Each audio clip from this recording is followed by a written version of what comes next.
Hey YouTube, how's it going? This is Adam here with Retro Repairs, and this is, I think, part 3 of this Famicom series that I've done. So, in this video, what we're going to do is try and de-yellow some of this plastic on the outside shell of the Famicom. This one's not too bad, but there's a little bit of notable yellowing around this ring, along the top half of the shell. So yeah, we just need to try and see what we can do to fix that. And there is a process. Someone's kind of created a concoction of chemicals, which they call Retrobrite, and what it does essentially is reverses the natural UV yellowing caused by light and heat. So you need a couple of things for that. You need some hydrogen peroxide cream, 30 volumes. So this is a much higher concentration of hydrogen peroxide than what you usually do to treat scrapes and stuff. You can buy this at drugstores in the salon section. Glycerin, it's an optional item, but this will help to keep the mixture a little bit liquidy. You also need some cornstarch, which I actually don't have pictured here, but I'm going to grab that shortly. And you need some OxiClean. So this I'm actually just using a laundry pod. Don't eat it, just use it for cleaning. So making this stuff called Retrobrite is not exactly an exact science. However, you need to know kind of the chemistry behind it. The working chemicals in it are hydrogen peroxide and the oxygen in OxiClean. So if you're going to use, like I said, if you're using some sort of laundry pod or something like that, it has to have OxiClean in it, otherwise there's no point. So this is almost empty for me, so I'm just going to pour all of it in here.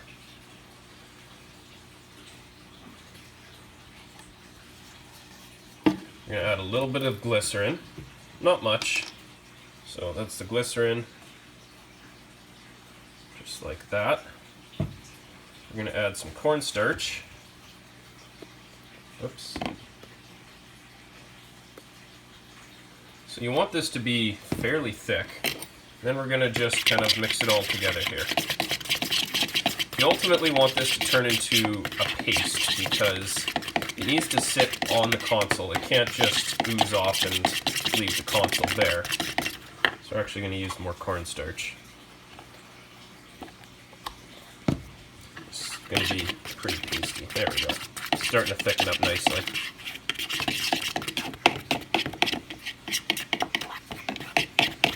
So next thing you're going to do is dissolve some of the OxiClean powder into hot water.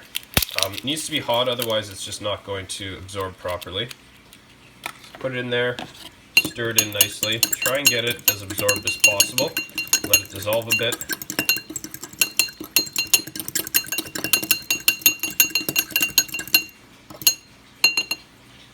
Add that to the solution. So adding that will liquefy this a bit more. So again, that's a little runnier than I would like to see. So we're going to add a bit more thickener. There's other stuff you can also use instead of cornstarch. I just used it as I had it. They also recommend using xanthan gum, which is what's used in a lot of foods in order to thicken them up and make them more gelatin-like. I think you can also actually use gelatin too, now that I'm thinking about it. So we're going to let that sit for a couple of minutes, and we're going to get my tray ready.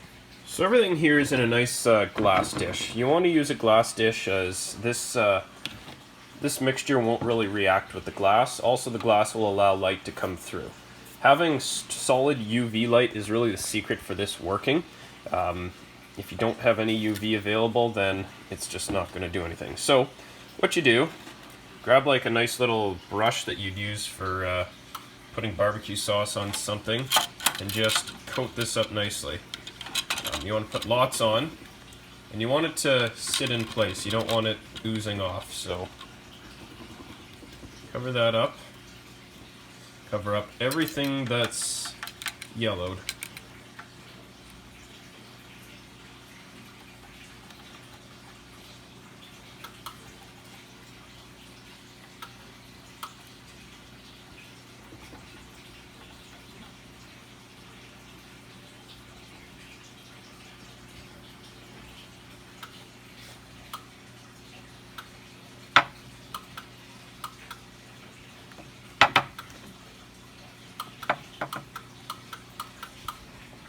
So you want to make sure that you're getting in the back grates as well. You don't want to have yellow showing through the grates, but have a nice gray exterior.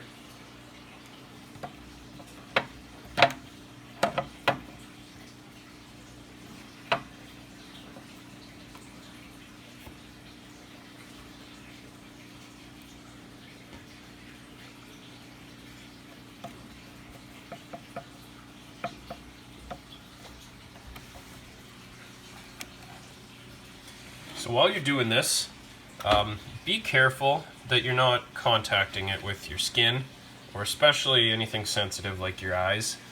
This stuff is corrosive. It's used to bleach hair essentially, so it will definitely irritate your skin. Can irritate your skin. It will definitely feel really bad on your eyes. So do be aware. Do whatever precautions necessary. If you're comfortable wearing gloves, wear gloves. If you want to wear eyewear, wear eyewear. But just be careful while doing this that you're not splashing yourself. Okay, so that's about as covered up as I want it. So now what we're going to do is cover this with saran wrap, and we're going to put it outside. Okay, so all we do, set this outside in clear light, and we let it sit for hours. We'll come back, check on it after a couple hours, maybe reapply some more, but that's about it. So I've just taken this in from outside, and this is what I got right now. So it's kind of a little bit frozen, so I'm going to rinse it all off, get the mixture off, and we'll see if it looks any better. It's 4:30 right now, and I put it out maybe at about noon. So we're looking at about 4.5 hours. Typically it needs a solid 8 or 9, but we'll take it out, and we'll put it back out tomorrow morning. Okay, so this is what we're looking at here once it's all rinsed off a bit. So as you can see, this ring here is still a little yellowed in comparison to everything else, but overall it looks pretty good. There's still a little bit of color difference between these two. It's not really obvious, but if I'm looking for it, I can certainly tell. I gotta rinse that part a bit better. The back of it is, again, not bad, but you can see a color difference between the outer, where the light is reflecting now, and then the covered part where the light's reflecting now. So this is definitely going to go out for a second soak tomorrow, but just wanted to kind of give you an update after a few hours. So we're going to do the same thing tomorrow, and hopefully tomorrow evening this system will be ready to go and be reassembled. Hey, so it's now the next morning, and we're going to try to do a second treatment on this stuff. So we want to kind of rejuvenate what we've got in here still. So I add in some more OxiClean to some hot water. This is kind of what really gives this solution a shelf life. As soon as you mix in OxiClean, it will start reacting with everything else in here, and essentially, yeah. Sorry, it's too early to think. Alright, so lay the parts out again. And same deal as before, just coat them with a good coating of this Retrobrite.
Okay, so it's about 4:30 right now, so it's been about 8 hours since I've put this out, and just kind of taking a quick look at what we've got. So, still seeing a bit of yellowing. Obviously we're going to have to clean this up, rinse everything off, but it does look improved, especially along the back. So we're going to rinse it off and see what we've got. Okay, so that was another day out in the sun, and I think it does look a fair bit better. I've got it all rinsed off. It's not perfect yet, but it definitely is improved, I would say. The only thing is this one, which didn't really seem to get any better even after 2 sessions out there. So I wonder if there's something different in this plastic that's really affecting its yellowness. Either way, I think I'm gonna get this working on reassembly, and we'll see how it looks, see if maybe we need to do it some more, or if it looks acceptable. So we've got it all kind of ready to go here, so what we're going to do now is start reassembling everything, put it back together, and we're going to see how it looks, make sure everything works properly and is good to go. So one thing quickly I'm going to note, since I have a couple of these and this little ring didn't really yellow up, I do have one that's a bit better looking, so I'm actually going to just outright use the other one instead.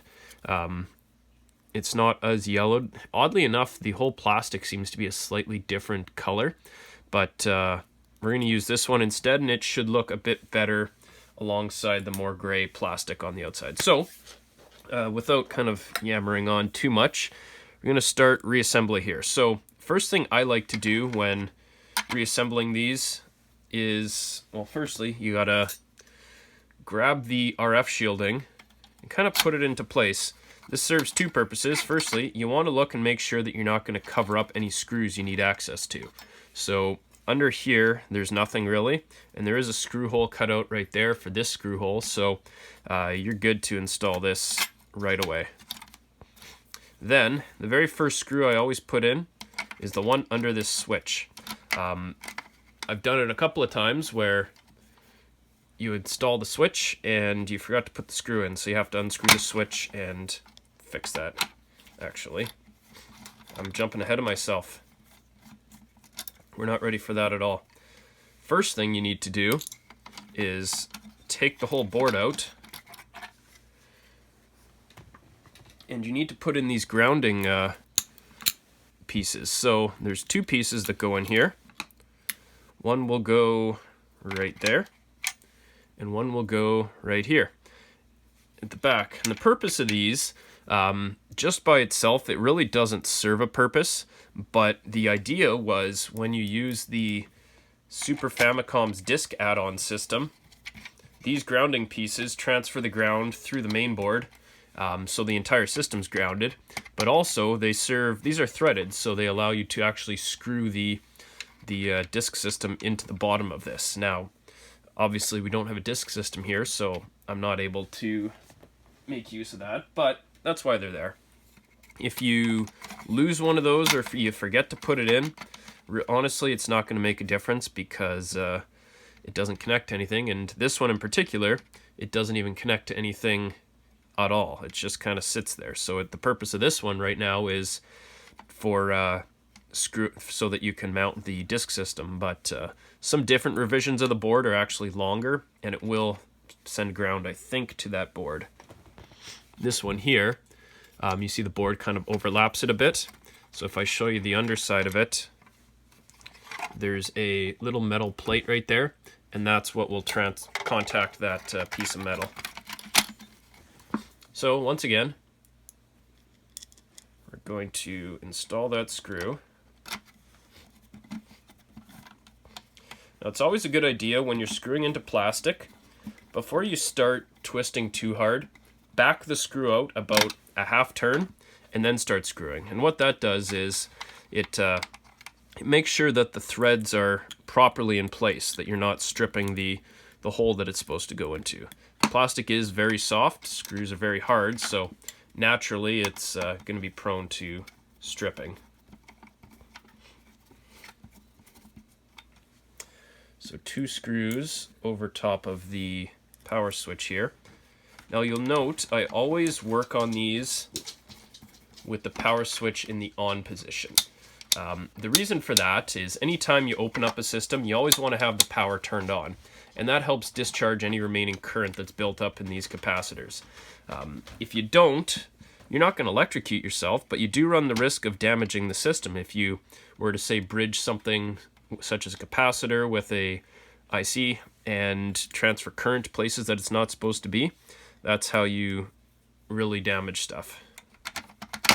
Oops. So I apologize for the shadows. I'm going to try my best to keep my hand shadow out of here. Maybe I can move a light a little bit better.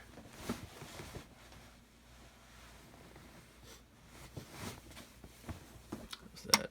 Yeah, a little bit better. So, a couple more screws to go in. There are mostly brass screws, but there are a couple silver screws. Now the silver screws are a little bit longer, and these have a couple of places to go. Firstly, they go in the cartridge slots right there on each side, and then they also go beside the power and AV hookup in the back.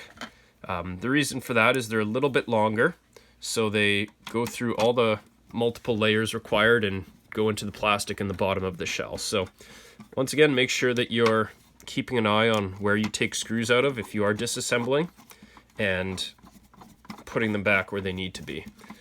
Other than that, all the other screws in this system are the exact same. So if you put one back in the wrong spot, it really isn't the end of the world, with the exception of the screws that hold this heat shield in.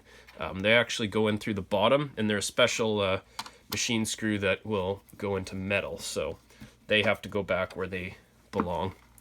Now there's one last screw to go in, and that's right at the back here, in this little notch there.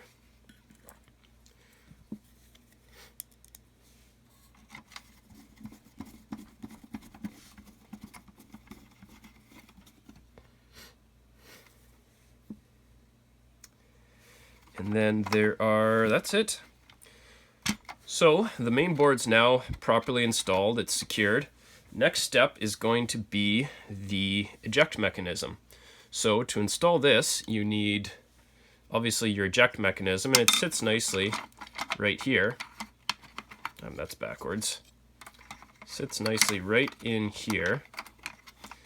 However, there is a spring that you need to install. So before you get too gung-ho of installing that, you get the spring, you put it in here so that it lines up with this notch in the eject right there. And then there's, on this post, you see there's two holes, one right here and one at the very bottom. I'll move my hand out of the way. You're trying to get this second hook into that bottom hole. So I like to actually put the spring in first and then line up the eject mechanism where it needs to be. And then I push the metal rod through. There we go. So it should sit in place nicely, and you can press down on that and it will have this lever effect and push the game cartridge out. So now that that is done, we're pretty much done with the bottom half of this. So I'm going to set that aside, and we're going to grab the top half. So there's a couple things on the top half that you need to be aware of. Firstly, and I very strongly urge you to do this the very first thing you can, put the little LED diffuser thing right there. I've reassembled these a couple of times without putting into place, and it's really such a pain because you have to take it all apart when you notice that you forgot this piece. So just throw that in right away. Power switch goes right in there. Reset button goes right in there. This is quite a bit easier to assemble than a Super Nintendo, like the North American style, as it doesn't have as much screwed into the bottom of this. The shell is a lot simpler, so that is a nice kind of change from what I'm used to. Then this little ring will sit right here. We have the cartridge door, and what you need for that is this little spring, and where it will go is right here. So I like to put it with the little side of the spring against the cartridge door, and the long side will go along the bottom of this. Actually, that's incorrect. Large side on the cartridge door, little side on the console. I don't think that's getting enough spring. Sometimes if it just doesn't feel right, turn the spring around so that you're getting a little more spring action. There we go. That's a lot better. So it has lots of spring action. It goes all the way up. And the last part is this part. So put the bottom in first, and then snap it down into place. So give everything a little bit of a test to make sure it moves. The eject button should move nicely. Reset button should come up and down. Power switch should move freely. And the door should have nice spring action and still open up. So now we turn it over and look at the bottom.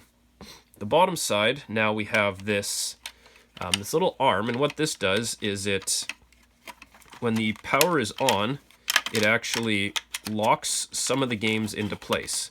So I kind of show you how that works. It'll come through the cartridge slot, and if I open this up, you can actually see it pop in there and it will lock the games into place.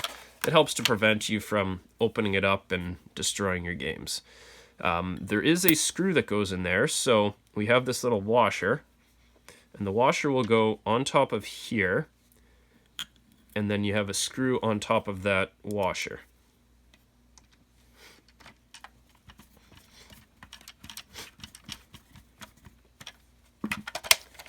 So now, that will move freely.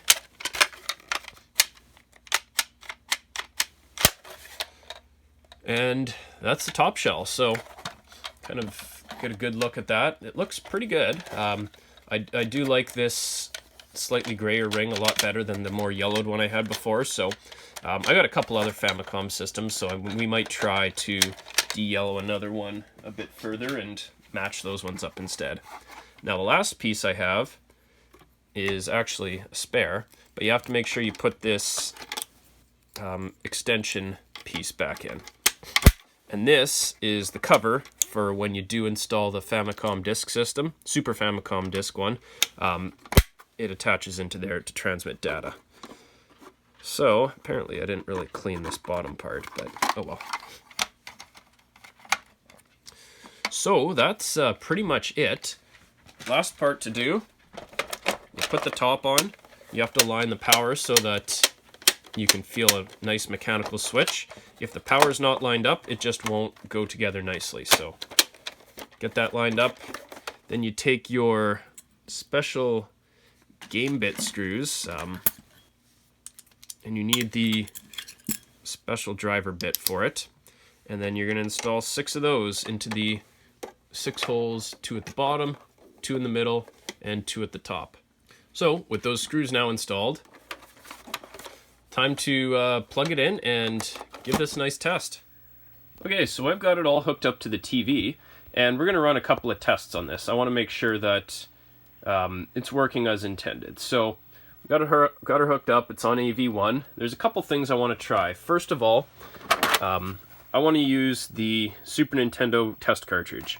Now these are very handy to have. This is not a genuine one, it's a reproduction, but they were used by the actual Nintendo repair facilities to test controllers and consoles and all sorts of things. So I'm going to show you how it works here. So we'll do power on, and it brings you a very simple service menu. So since I'm selling a Super Famicom now, I want to include a Super Famicom controller. So I picked this up on eBay. I assume it works, but I don't know for sure. So we're actually going to run the controller test. So all you do, it tells you a button to push, you push it, and it determines if it's working properly. Oops.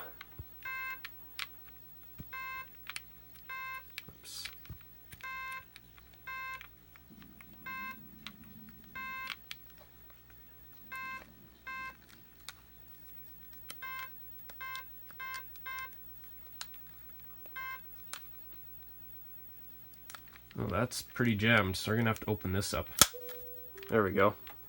It's just kind of crunchy, but looks like it's good.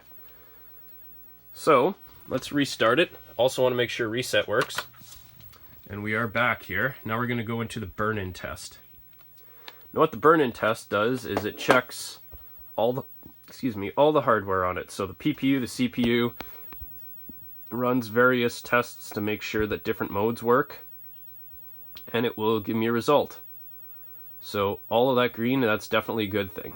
Then it runs various video tests and audio tests.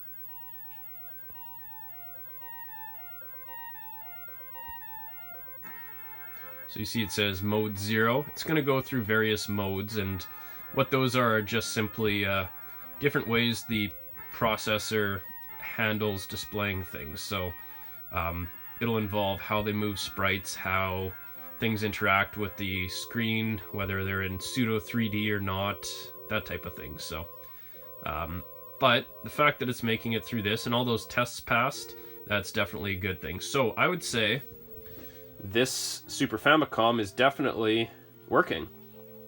So I'm actually going to cut this short. You don't need to see the entire thing. So eject, game comes out.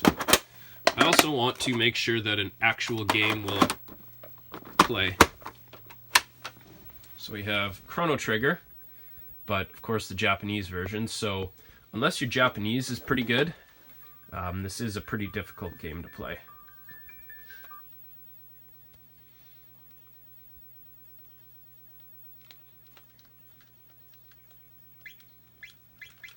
I'm assuming that's something. I mean, it looks like it's booting into the game.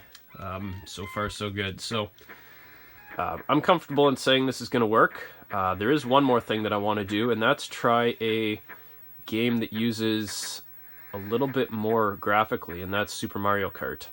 So I'm going to grab that, and we'll make sure that it works. Okay, so one game I want to try is Super Mario Kart. The reason for that is it uses some rotating special graphics which aren't standard in most games. I recently picked this up, so I hadn't actually tested it to see that it works, but it seems that it does. So we're going to jump right into the race. I don't really care who I am or anything like that.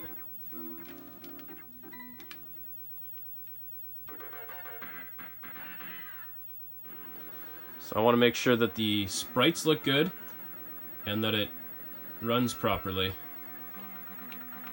That looks pretty good, I must say.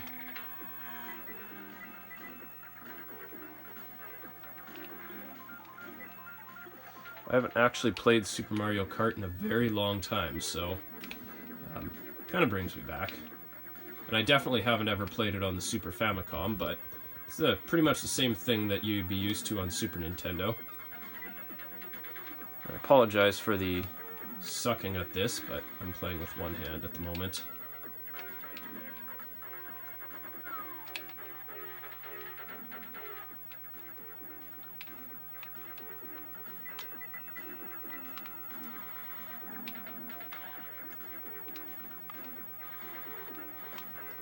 But, I mean, I would say definitely with confidence that this works properly.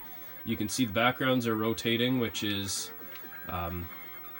definitely a good thing. That means that all of the processing chips are working properly. You see all the sprites at the bottom are behaving properly.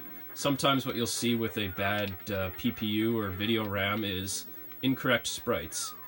So you could have like Mario's head show up as a number, or a shell showing up as a cart, that type of thing. So the fact that that's not happening tells me that pretty much this is all good, combined with the fact that that test cart showed properly. So there we go.